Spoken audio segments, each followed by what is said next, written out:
اب کل ہم نے مسئلہ یہ بیان کیا تھا کہ سنت کے اندر قرات کس طرح کرنی ہے.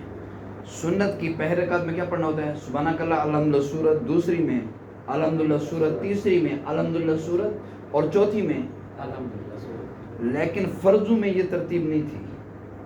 فرضوں کی پہلی 2 رکعتوں میں ہوتا ہے، جب آدمی اکیلا پڑھ رہا ہو پہلی 2 رکعتوں میں ہوتا ہے سبحانک اللہ الحمدللہ سورت، دوسری میں الحمدللہ سورت، تیسری میں صرف الحمدللہ، چوتھی میں صرف الحمدللہ. یہ کس کی ترتیب تھی؟ فرضوں کی.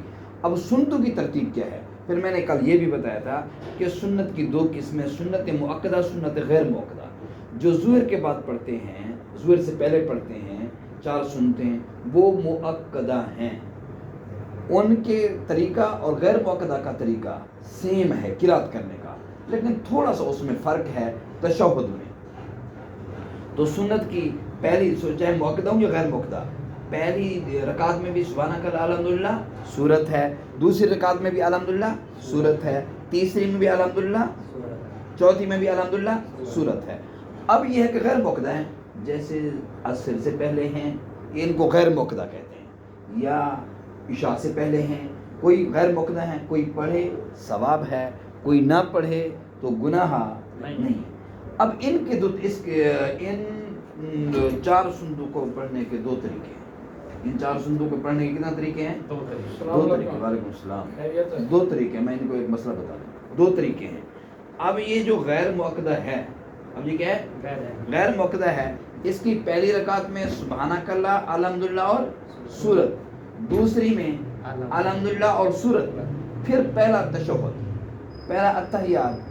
ہم اس کو یوم یقوم الحساب تک بھی پڑھ سکتے ہیں. اب جب یوم یقوم الحساب تک پڑھیں گے، تیسری رکعت کے لیے کھڑے ہوں گے، تو پھر کہاں شروع کریں گے؟ سبحانک اللہ سے. اگر ہم اس کو عبدو و رسولو تک پہلا اتحیات پڑھیں گے، تشہد عبدو و رسولو تک پڑھیں گے، تو پھر جب کھڑے ہوں گے تو پھر ہم کیسے شروع کریں گے؟ الحمدللہ سے شروع کریں گے، سبحانک اللہ. تو یہ دونوں طریقے سنت غیر مؤکدہ کے بالکل ٹھیک ہیں، لیکن افضل طریقہ یہی ہے کہ آپ دوسری رکعت کے بعد تشہد جو پڑھتے ہیں وہ یوم یقوم الحساب تک پڑھیں، اور جب تیسری رکعت کے لیے کھڑے ہوں تو وہ کہاں شروع کریں؟ سبحانک اللہ سے. اب 2 رسول تک پڑھنا نہیں ہے، یہاں کہاں تک پڑھنا ہے؟ پہلا تشہد یوم یقوم الحساب تک، اور جب تیسری کے لیے کھڑا ہونا ہے تو پھر کیا کرنا ہے؟ اپنا سبحانک اللہ شروع کرنا ہے. تو یہ طریقہ کس کا ہے؟ سنت غیر مؤکدہ. غیر مؤکدہ وہ ہوتی ہیں پڑھیں تو ثواب ہے، نہ پڑھیں تو گناہ نہیں ہے. تو دیکھو یہ چیزیں سیکھنے کی ہیں. اکثر ہمارے لوگوں کو بنیادی چیز نماز ہے، نماز کی مسائل کا پتہ نہیں. بنیادی چیز یہ نماز، اس کے وضو کا پتہ نہیں ہے، اس کے فرائض کا پتہ نہیں ہے، اس کے واجبات کا پتہ نہیں ہے، نماز کی سنن کا پتہ نہیں ہے. تو جب نماز کی ان چیزوں کا پتہ نہیں ہے تو نماز صحیح ادا نہیں ہوتی. جب ادا نہیں ہوتی تو پھر اللہ کی طرف سے وہ رحمت نازل نہیں ہوتی. اس لیے ہمیں چاہیے کہ ہم نماز کو کیا کریں؟ سیکھ کے پڑھیں. بات سمجھائیے. اللہ پاک ہم سب کو عمل کی توفیق عطا فرمائے.